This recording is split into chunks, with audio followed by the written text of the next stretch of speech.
Salut tout le monde, aujourd'hui on va parler d'un sujet qui est quand même assez tabou. Quand on parle de permaculture, de jardinage, il y a assez peu de personnes qui en parlent, hein. Enfin ouvertement sur leur méthode pour éradiquer les rongeurs.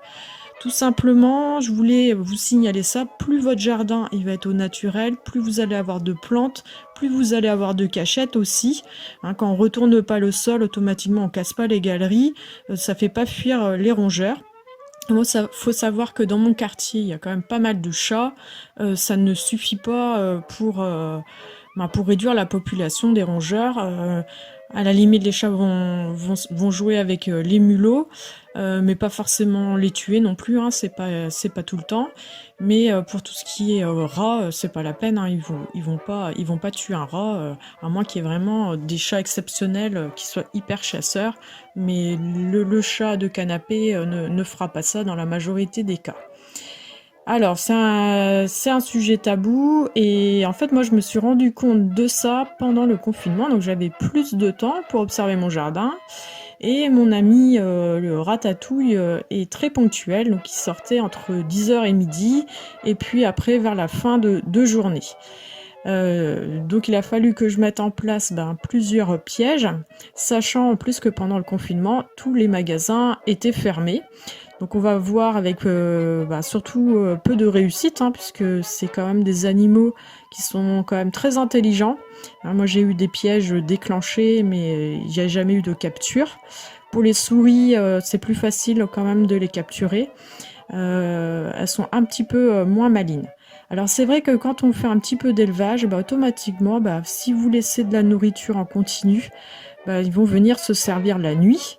Alors c'est pour ça que moi j'ai pu filmer cet animal-là le jour, puisque je ne laisse pas de nourriture traîner la nuit. Donc je donne du grain le matin et en fin de journée, je donne en 2 fois. Ça me permet un peu de limiter, mais la preuve que non, puisque j'étais surprise de le voir se balader comme ça, alors que je suis souvent dans la serre. Donc il sort même quand je suis là, il n'a pas peur de moi. Donc j'avais mis ce genre de tapette en bois. Celle-ci, elle a jamais attrapé personne. Ça fonctionne franchement très peu. Alors là, j'en profite, hein, comme ça je vous montre aussi de quoi a l'air le jardin en ce moment. Donc, il faut savoir quand même qu'au niveau des rongeurs, il y a une réglementation en fait. Quand vous êtes propriétaire ou occupant, vous avez l'obligation de mettre en place des systèmes, hein, pour pas qu'il y ait une prolifération des rongeurs. Ça, c'est très important de le noter parce que souvent, il y a des gens qui sont toujours sensibles à ça, mais c'est réglementaire, hein. Même si vous avez un voisin qui laisse proliférer comme ça ces animaux-là, il faut pas hésiter à lui dire. Alors, il faut savoir que la mairie aussi peut mettre en place, certaines mairies mettent en place des services gratuits, hein, pour vous aider, parce que des fois on peut vraiment être submergé et pas avoir d'autres solutions. Donc là, a priori, j'en ai qu'un. Les mulots, je sais que j'en ai pas mal quand même, mais j'en attrape très souvent.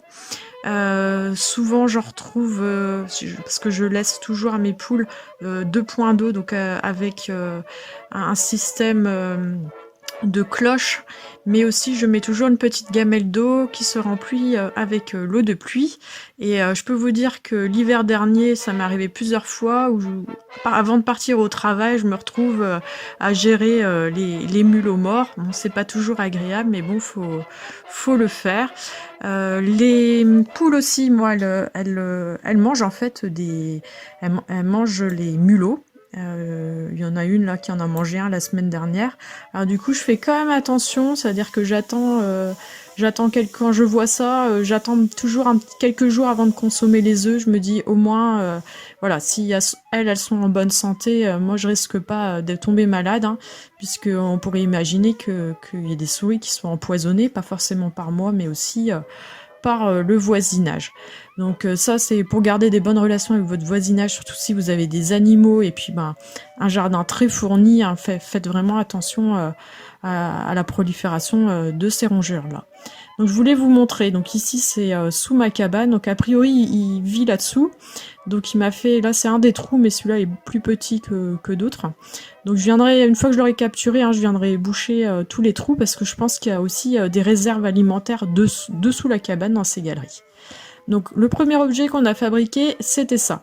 Donc souvent sur les sites asiatiques, ils ont toujours des super idées, vraiment, et avec 3 fois rien, ils vous fabriquent des trucs, ça a l'air super efficace. Et dans les faits, après, chez nous, ça n'a pas été du tout. Je pense qu'il est particulièrement intelligent, hein, ce rat, il est un peu exceptionnel, je sais pas. En tout cas, là, il s'est pas fait attraper, on avait mis du grain, tout ça, rien n'y fait, donc on l'a laissé un petit moment, mais après on a laissé tomber. Une fois que les jardineries ont rouvert dans la première phase de déconfinement, on va dire, on avait acheté cette nasse. Alors, elle me semblait un peu petite, mais je pense qu'elle est vraiment trop petite par rapport à sa taille. On a attrapé 2 mulots, mais pas le rat. Je pense qu'il est trop malin. Donc ça, c'est ce que j'ai acheté là dernièrement, parce que moi je le voyais plus, donc je pensais qu'il était mort, et en fait, ou qu'il était parti. Donc j'ai racheté ça cette semaine. Donc j'ai racheté aussi du beurre de cacahuète, parce que tout simplement, en fait, c'est une odeur, c'est quelque chose qu'ils apprécient énormément. Je sais que le chocolat aussi, c'est quelque chose qu'ils apprécient.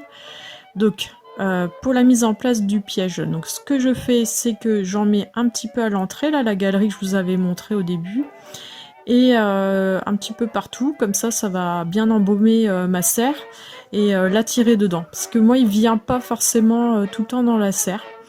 Donc bon, on verra bien combien de temps ça va mettre à se déclencher. C'est pas dit, hein, que je le capture, hein, mais au moins voir s'il a été autour du piège. Donc j'en ai mis un peu partout, et le piège que j'ai, en fait, on peut le réutiliser, hein, il fonctionne plusieurs fois, mais bon, après vous pouvez remettre du beurre de cacahuète, parce que ce piège-là a un appât naturel, il n'y a pas de produits toxiques, et c'est vrai que moi je voulais pas de ce genre de produit-là, parce qu'on sait jamais si l'animal déplace le produit toxique, on sait pas trop où il va le mettre. Moi ça me dérangeait un peu, j'aime bien être sûre de moi, et là-dessus je voulais pas. Je trouve que ce genre de piège, en plus, ça les tue instantanément, donc ils ne souffrent pas. Alors là il s'est déclenché, ça m'a fait peur, donc ça fait pas mal de bruit quand même, le ressort est assez puissant. Donc l'animal va mettre sa tête où il y a l'appât, et ensuite il va déclencher le piège, et puis va être tué sur le coup. Autre point, je voulais vous en parler, c'est l'euphorbe. Alors là, c'est vraiment quelque chose de naturel. Donc c'est une plante quand même qui a une certaine toxicité, donc il faut faire attention même pour soi, hein. C'est une plante un peu photosensibilisante, donc il faut faire attention. Donc là, j'en ai installé au terrain parce que j'ai énormément de galeries au terrain, donc ça, je suis en phase de réflexion. En tout cas, je vais essayer de le faire avec une manière naturelle. Donc ça, je vous en reparlerai dans une autre vidéo. Donc j'ai planté l'euphorbe sur une zone où il y avait des galeries, et près des carottes. Donc quand je viendrai récolter les carottes, bon, ça me donnera une idée si c'est assez répulsif. Parce que c'est ça, dans les racines, vous avez une substance en fait qui va éloigner les rongeurs.